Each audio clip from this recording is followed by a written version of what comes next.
Hello, my name is Scott Kuhn. You may know me from my short stories or from my debut novel, Lost Helix. In this video, I share one of my short stories.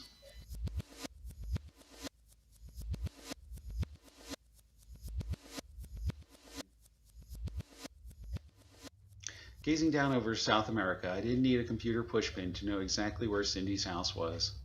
I stared at it so much that my eyes knew exactly where to go.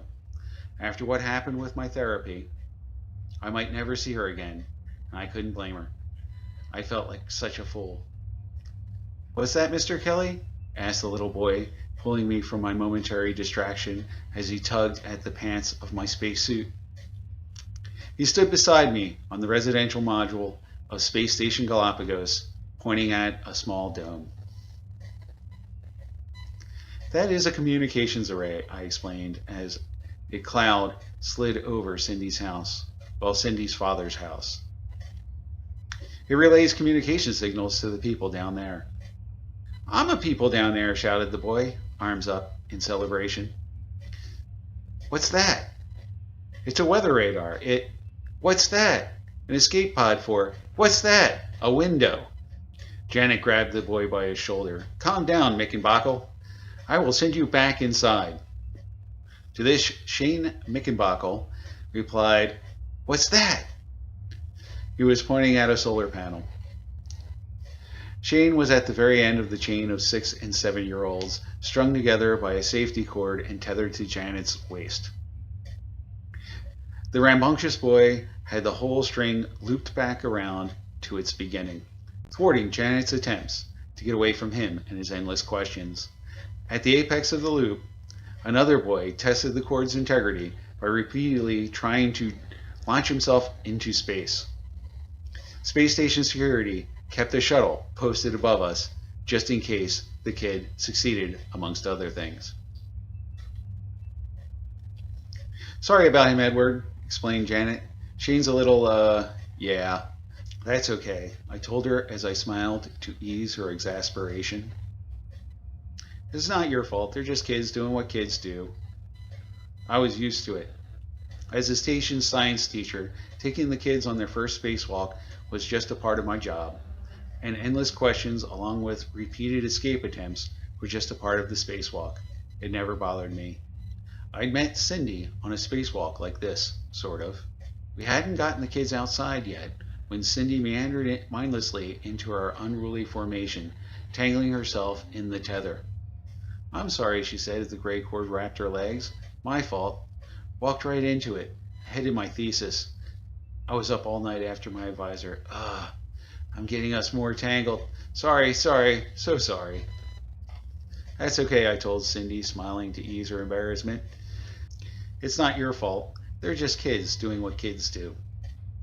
"Thank you," she said as she freed her legs one at a time. "You're a very patient man." "Guess you have to be, well, with the kids and all." "It helps," I joked. That's when she smiled at me. With her silver eyes gleaming into mine, I was done. I thought that kind of stuff only happened in dramas, but there I was, asking her to meet me for coffee before I even knew her name. "Make it a scotch and you're on." The kids all sang, "Ooh," but not before I got her number. We were both science teachers, sort of. She was a TA working toward her PhD and intending to get into some serious research as soon as she got it. I was happy just teaching the next generation of serious researchers, like my mom was. I guess I sort of followed my mom the way Cindy sort of followed her dad. Cindy studies oceanography, a scientist just like her dear old dad, but less militaristic than dear old dad's ionic dynamics. Cindy and I had one of those dates where you end up feeling like you knew each other your whole lives. A year later, she had her PhD from SSGU and an engagement ring from me. But that was before we discovered my type II agoraphobia. Tugging at my pant leg, Shane asked, Are you, next week they are coming down there to people like me. Are you coming too?" That was the arrangement between our sister schools. They send theirs up for a spacewalk, and we send ours down for a ground walk. No, I explained to little Shane Mickenbuckle. I'll be staying behind. I'm allergic to down there. An epiphany blazed across his excitable little face. You're a T2A. Shane, said Janet sternly, that's not polite.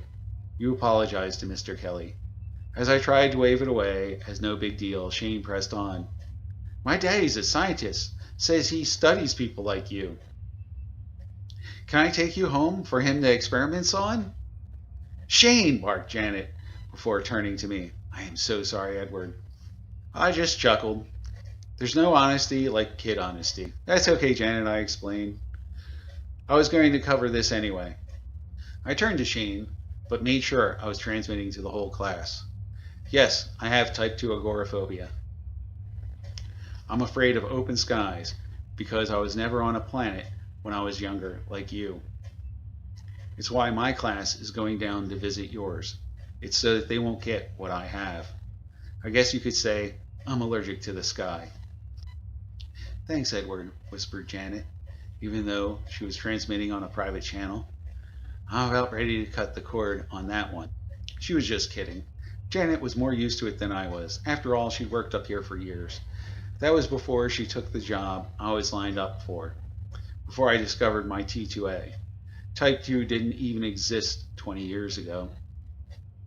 Ours was the first generation to have people born and raised completely in space. My mom was a substitute teacher on the SS Galapagos, and Dad ran freight to Mars and points beyond. There was never a reason for them to take me down to the surface. They didn't really care for it anyway. They're both quote-unquote retired now, but still running packages between Luna and Mars together, but only because they like the dinners at either end. How can you be allergic to the sky? Asked Shane. Well, I explained, when I'm under an open sky, I feel like I'm going to fly off into space. Shane folded his little arms as he regarded me with a thoughtful pout.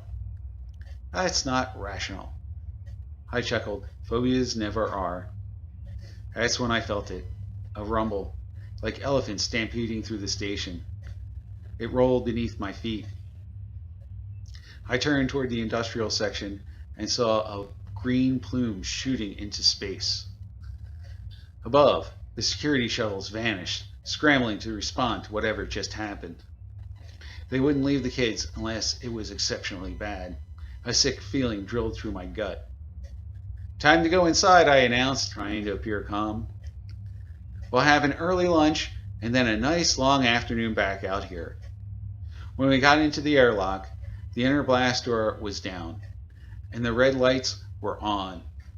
My stomach sank deeper. Janet didn't look too good either. The kids were restless, so we let them take their helmets off, but we made them stay in their suits until we figured out what was going on. Have you really never been down there? Asked Shane. I hung up my helmet and knelt down to his level. I've been down a couple of times, I explained. It just didn't go very well. I'll never forget the moment I discovered my agoraphobia. It was at the end of a car ride from the spaceport to Cindy's parents' house. I was meeting them for the very first time. She told me that they lived on an old family estate. I had no idea what she meant by that until we got there. A vast lawn stretched before a historic mansion like an open sea. I would have been rather stunned by the place if the great lawn hadn't sent me into a sudden and total panic. When we pulled up to the crest of the driveway, Cindy jumped out of the car and threw her arms around her dad. He was just getting off the phone. That was Dean Mick. Now I have to host tea time, he griped to Mrs. Kavanaugh over Cindy's shoulder. It's part of your job, Mrs. Kavanaugh said dismissively. You're not a pilot anymore, dear. I know I have to do this crap, he continued as Cindy hugged her mom. But if I have to do it, it's going to be scotch and cigars, damn it. They're going to have crumpets when Mick's hosting it. Mick is your boss. Be nice, dear. Nice? Nice would be beer. That's about when everybody realized that I wasn't out of the car yet. The three of them peered through the open door to find me wedged in the back corner, shaking and sweating. Cindy stuck her head in. Edward, are you okay? No, I don't know, I said as I wedged in even deeper. I'm scared out of my mind for some reason, actually. A nervous chuckle rattled out of me. Hello there, son, said Mr. Kavanaugh, barging his head in next to Cindy. What's the matter with you? Nice to meet you, sir. I wanted to shake his hand, but I couldn't make myself let go of the seatbelt. I'm not exactly sure what's wrong with me. I feel like I'm going to fly away. Mrs. Kavanaugh pulled her husband and daughter out and knelt down before the door. Oh my, you don't look good, dear, she told me. Have you ever been to Earth before? No, ma'am. Mars? No, ma'am. Oh my, we had best pull you around to the garage. She placed her hand on my quivering knee and said, I'm afraid you have type II Agoraphobia. I'm so sorry. What? That's ridiculous, declared Mr. Kavanaugh. Come out of there and quit being ridiculous. When he tried to pull me out of the car, my phobia took over. What happened next? Well, honestly, I don't remember doing it, but I most certainly did. I punched Mr. Kavanaugh right in the jaw, laid him out cold. I was horrified, but Mrs. Kavanaugh, not so much. The big oaf's been needing a sock in the jaw for years, she insisted, while Cindy fought to hold back her laughter. And that's how I met my would-be future in-laws. Not how I hoped it would go. It was only after I failed at treatment that Cindy said that she couldn't marry me if I couldn't get past my phobia. It's tough love, and it's for my own good, and hers. I couldn't ask her to give up surface life forever. I had to get past this. I had to do this for the both of us. Another attempt at therapy was in my future, but at the moment, I had a class full of kids trapped in an airlock, and they were getting restless. Flashing green lights brought the rising chatter to an end. When the blast doors unlocked, Janet and I exchanged glances of relief.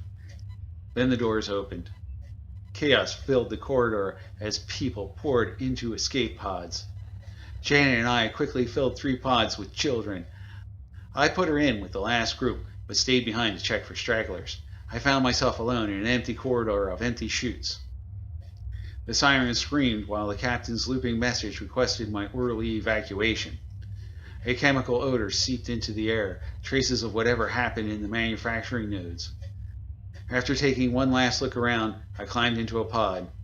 As the door slid closed behind me, something leapt through it, tumbled down the short walk space, and stuck the landing.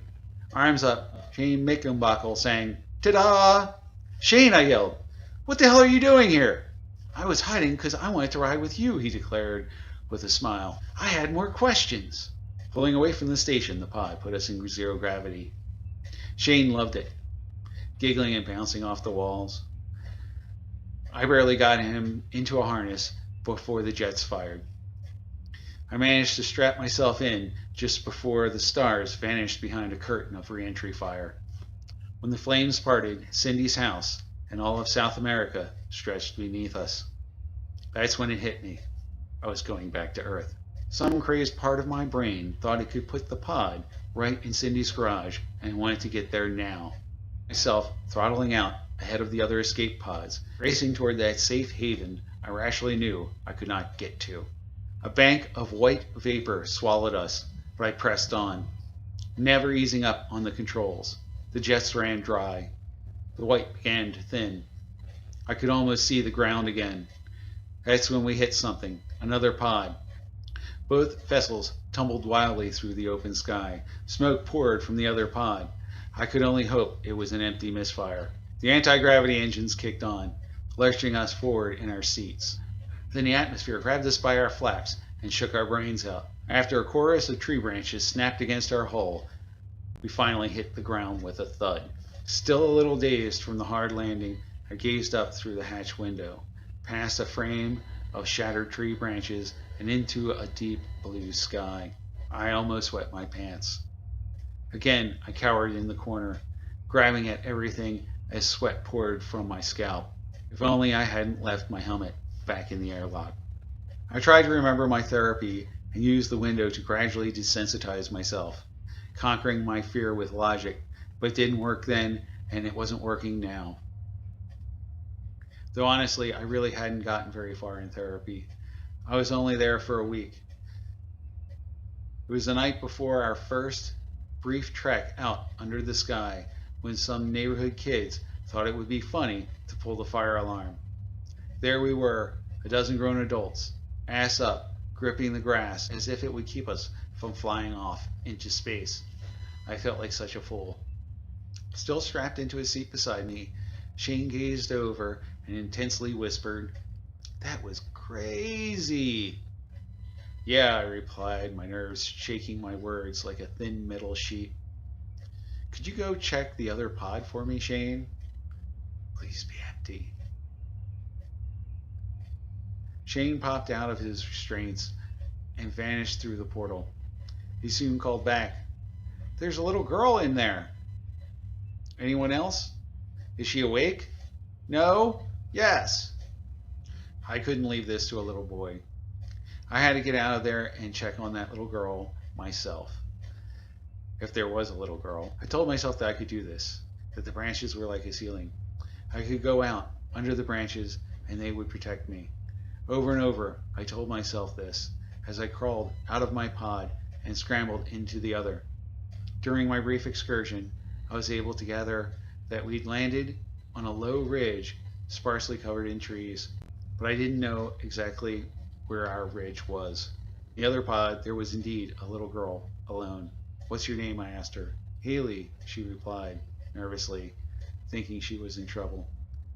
"I was playing hide and seek, and then, I don't know." "That's okay. Something happened on Galapagos and it sent you down to Earth," I explained. Haley nodded. She couldn't be more than 5. Her arm was broken, and she was showing signs of shock. I had to keep her awake and get her some help fast, which meant that I had to go back out there. I wanted to puke. "I need you to stay awake for me," I told her. "Can you stay awake for me, please?" She nodded. "Shane," I yelled. "Where are you?" His frantic little face appeared in the portal. "You gotta see this. The lights are all flashy, and people are all everywhere, and it's all woo, woo." "Shane! Shane! I need you to stay with Haley and make sure she stays awake, okay?" "Yes, sir," he said with a salute before tumbling in. I had to go back out there. There were no other options, so I took a deep breath and told myself, the trees are a ceiling. The trees are a ceiling. The trees are a ceiling. With my eyes fixed downward, I crawled on my belly out into the brush. Not able to see anything from down there, I found a mound of rock and dirt and crawled to the top of it. Holding on for dear life, I gazed to the south. A couple of miles away, beyond a highway and a river, the rest of the pods had landed in a football field, as programmed. Emergency vehicles were all over the scene, but even with our beacons on, it could be hours before they realized that we were missing from the group. To the north lay my phobia's intended landing zone, Cindy's house. It was about a half-mile away. It was within reach, if not for the great lawn that stretched before it. All that open space, just the thought of crossing it sent my head spinning.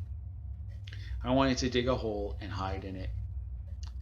I wanted to pass out. I wanted this to not be happening, but it was happening.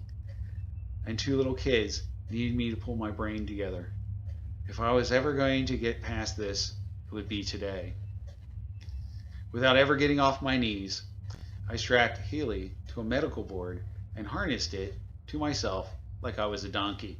Shaking and sweating, I started my long crawl toward the great lawn in Cindy's house. Shane's assignment, keep Haley awake, and he did so with style. Shane danced around behind us, singing, "Awake, awake, awake, you have to stay awake, la." Not what I had in mind, but as long as I could hear Haley giggling, I knew she was okay. With my eyes down and the trees watching over me, I tricked myself into crawling the 30 yards to the edge of the ridge. A nearly vertical hill, about 2 stories tall, separated the safety of the trees from the horror of the great lawn. I froze. Soon my dripping sweat formed a mud puddle beneath my face. I couldn't just sit there, immobilized. I had to do something. I told myself to start lowering Haley down the hillside, but I just wouldn't listen to me. Shane, do you see the big house down there? Yup, he said. Big yard, too. Needs a pool. Do you think you could go see who's home and bring them back here? Just asking the question filled me with shame. How could I put this off on a little kid? How was I ever going to get over my fear if this is how I faced it?